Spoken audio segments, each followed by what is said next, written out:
지난 2021년 10월에 푸틴이 했던 연설을 크레도라는 건전한 단체에서 간략하게 소개한 카드 뉴스입니다.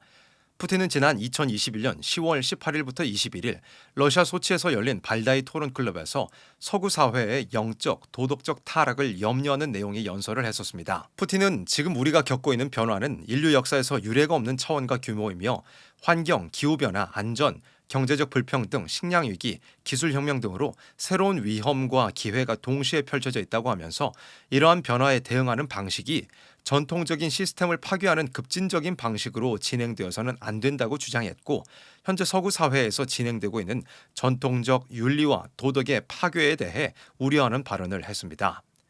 서구 일부 사람들의 자국 역사에 대한 공격, 소수를 위한 다수를 향한 역차별, 어머니, 아버지, 가족 및 심지어 성별의 전통적인 개념을 포기하면서 이 모든 것이 사회적 갱신을 향한 길의 이정표라고 믿고 목소리를 높이는 모습이 결코 낯설지 않다는 것입니다.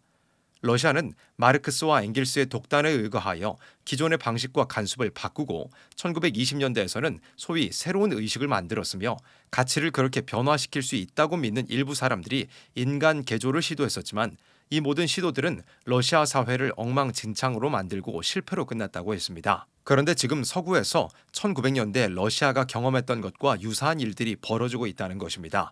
다수에 대한 역차별, 캔슬 컬처, 젠더 이데올로기, 비판적 인종 이론 등은 문화 막시즘의 일종으로서 과거 소련 시대의 러시아에서 혁명적인 사회 변화를 가져올 것이라 기대하며 시도해 본 것들이었습니다. 푸틴은 역사에서 얻은 교훈을 무시한 사회적 실험의 비용은 상상을 초월할 것이며 인간 존재의 물질적 기초뿐 아니라 영적 기초까지 파괴할 것이라고 주장했습니다. 그리고 이러한 결과는 누구도 치유할 수 없는 도덕적 잔해를 남긴다고도 했습니다. 이 카드 뉴스는 이런 푸틴의 발언에 대해 공산주의 종주국이었던 러시아의 대통령이 기독교 전통 위에 세워진 서구 사회에 대하여 유물론과 공산주의가 초래한 인간의 영적, 도덕적 타락을 염려하는 경고의 메시지를 날리는 아이러니한 상황에 대해 비슷한 상황을 경험하고 있는 우리는 어떻게 반응해야 할까요? 라는 의문을 남겼습니다. 푸틴의 연설만 본다면 하나님의 창조 질서에 따른 남녀의 구별과 정상적인 가정을 지지하고 있고, 동성애, 젠더 이데올로기, 인종 문제 등 현재 기독교에 위협을 가하는 것들을 반대하고 있기에 푸틴이나 러시아가 정상적이며 진리의 편에 서 있는 것처럼 보이기도 합니다.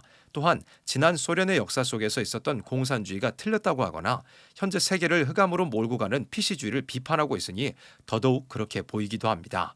대부분의 사람들이 우크라이나와 벌이는 전쟁의 책임이 러시아와 푸틴에게 있다고 상식적인 수준에서 생각하는데, 푸틴이 이런 내용으로 연설과 발언을 했다는 사실을 아는 사람들은 러시아가 정상적인 국가이고 푸틴이 탁월한 지도자라고 생각하기도 합니다.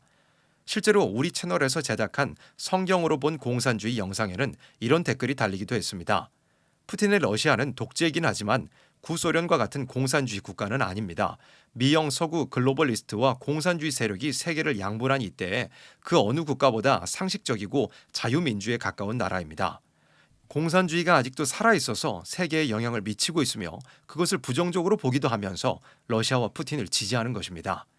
인터넷 어느 사이트에서도 반응이 많지는 않지만 러시아가 정상적인 나라라는 댓글들이 몇몇 있었습니다. 우리 세일교는 수십 년간 멸공 진리를 전해왔습니다.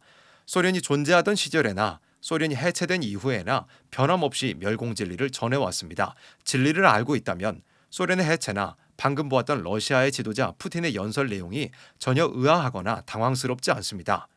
요한계시록에는 붉은 용이 나옵니다.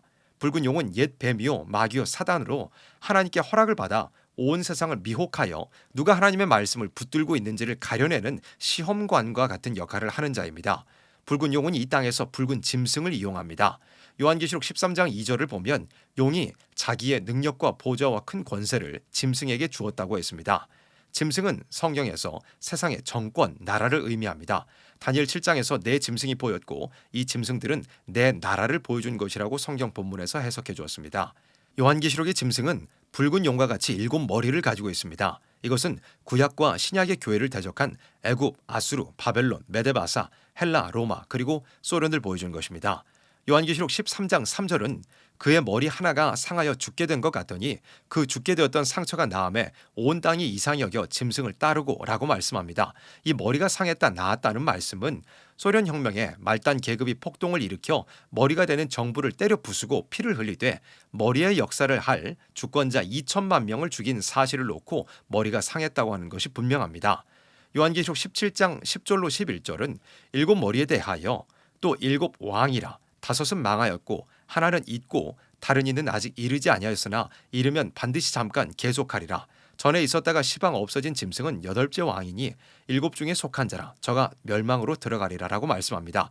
사도 요한이 요한계시록을 기록할 시점에 다섯은 망하였다는 것은 애굽, 아수르, 바벨론, 메데바사, 헬라로 구약 교회를 해치던 나라들을 의미하고 하나는 있다 하는 것은 로마가 네로 황제 박해를 비롯하여 콘스탄티노 황제까지 종교 박해에 무서운 흑암을 주었던 나라인 것을 뜻하고 다른 이는 아직 이르지 아니하였으나 이르면 반드시 잠깐 동안 계속하리라는 것은 일곱 번째의 머리인 소련을 가리킨 것입니다.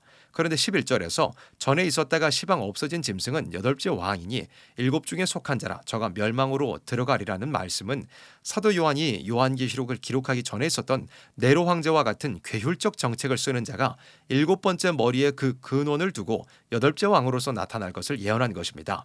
일곱 번째 머리인 옛 소련에 뿌리를 둔 러시아가 괴율적인 정책으로 등장할 것을 말씀한 것입니다.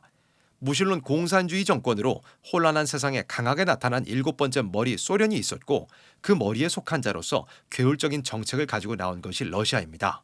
요한계시록 6장에서 붉은 말은 무신론 공산주의 정권, 청황색 말은 협상주의 교권의 세력을 보여준 것인데 이것은 과거 공산주의 세력이 폭력적 방식을 앞세웠다면 지금은 종교적인 색채를 띠고서 미혹의 방식을 사용하고 있는 것을 예언한 것입니다.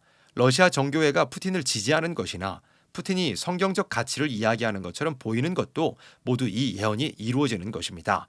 진리를 아는 사람은 세상에 벌어지는 일들로 인해서 당황하지 않고 오히려 모든 성경의 예언이 이루어지는 것을 보고 더 담대한 믿음을 가질 수 있습니다. 앞으로 더 많고 더 교묘한 괴율이 나와 많은 사람들이 미혹을 당하게 될 것이고 후 3년 반에 이르면 요한계시록 13장 14절과 같이 칼에 상하였다가 살아난 짐승 즉 공산 폭동으로 세워졌던 옛 소련과 같은 정권에 온 세상이 굴복하고 짐승의 표를 받게 되고 말 것입니다. 그러나 진리의 말씀으로 무장하고 신앙의 사상을 지켜나가는 사람은 요한계시록 19장과 같이 마지막 때에 예수님과 함께 백마를 타고 붉은 짐승 무신론 공산주의 정권을 심판하는 사명을 감당하게 될 것입니다.